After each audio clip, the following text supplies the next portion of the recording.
yang hanya mendengar atau diauditu dan melihat, bukan melihat, bukan melihat. Jadi saksi yang mendengar.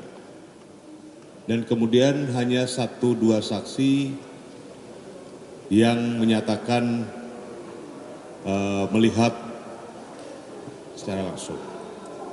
Tapi yang lain hanya mendengar. Kemudian ada 1 saksi yang sangat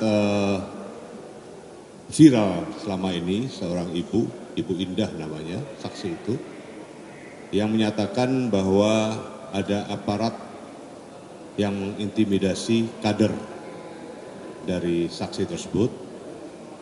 Dan setelah kita dalami, kita tanya siapa aparat tersebut, nama siapa, tapi hanya dikatakan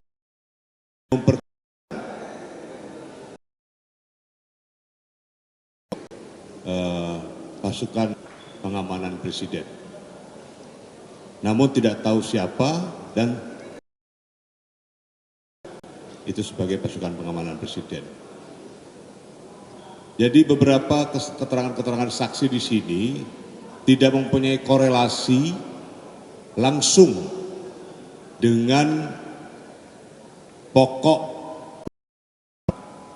yang dimohonkan oleh para pemohon, khususnya dalam hal ini pemohon 2. Demikian juga tidak menjelaskan relevansi apa dari keterangan saksi itu terhadap permohonan. Jadi dengan demikian kita melihat banyak permohonan atau keterangan saksi dari permohonan itu yang tidak mempunyai relevansi dan korelasi secara yuridis. Saya kira demikian, mungkin ada tambahan dari Prof. Yusril. Baik, kami sudah mendengar, menyimak, dan juga bertanya kepada para saksi yang dihadirkan pada sore hari ini.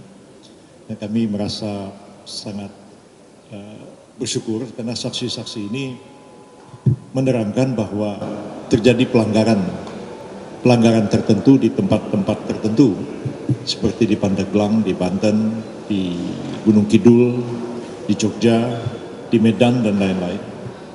Tapi hampir semua mengatakan sudah melapor kepada Panwas dan kepada Bawaslu dan sudah ditindaklanjuti.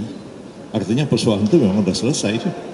Jadi tidak bisa lagi dibawa kepada Mahkamah Konstitusi. Ada 2 mengatakan hanya melapor kepada DPC PDIP Perjuangan, tapi tidak tahu apakah DPC PDIP di tempat itu melaporkan kasus itu ke Bawaslu, ke Panwas, Bawaslu di kabupaten dan seterusnya, itu tidak mereka ketahui. Jadi kalau yang selama ini didalilkan oleh para pemohon, khususnya pemohon 2, bahwa mereka akan membuktikan terjadinya pelanggaran TSM terstruktur, sistematik, masif, dengan hanya menghadirkan 7 orang saksi, dia tidak bisa membuktikan apa-apa. Ya. Masif itu kalau di pilkada itu setengah dari kecamatan yang ada di kabupaten kota. Kalau terjadi itu, maka terbukti ada pelanggaran secara TSM. Tapi dalam kasus Pilpres, daerah pemilihannya kan 38 provinsi. Sementara yang terjadi ini tadi di satu desa di Kabupaten Pandeglang, di satu tempat di Gunung Kidul, di satu tempat di mana tadi yang ibu-ibu itu? Gunung Kidul. Jadi sebenarnya kalaupun itu ada, sama sekali tidak menunjukkan bahwa telah terjadi satu pelanggaran secara terstruktur, sistematik, dan masif di seluruh wilayah Indonesia. Tadi hanya ada 2 kasus, ya, satu di Pandeglang, satu di Medan, orang memberi sembako yang, bukan sembako, beras yang ada gambar stiker Prabowo Gibran. Tapi ketika ditanya, siapa yang ngasih itu? Dia bilang, kami nggak tahu. Yang ngasih itu hanya seorang pensiunan TNI namanya Yosep. Tapi apakah dia berafiliasi dengan partai tertentu ataukah dia adalah bagian dari tim kampanye nasional paslon tertentu, orang itu mengatakan kami juga tidak tahu. Dan satu lagi, dibawa karung berasnya ke dalam, tapi dikatakan juga tidak ada janji apa-apa, harus memilih pasangan-pasangan calon tertentu. Tapi berasnya ditinggal aja di rumahnya dan dibawa ke ruang sidang ini. Jadi kalau terjadi misalnya pembagian sembako yang dikatakan terstruktur, sistematik dan masif hanya 2 kasus seperti itu, dia tidak bisa membuktikan apa-apa.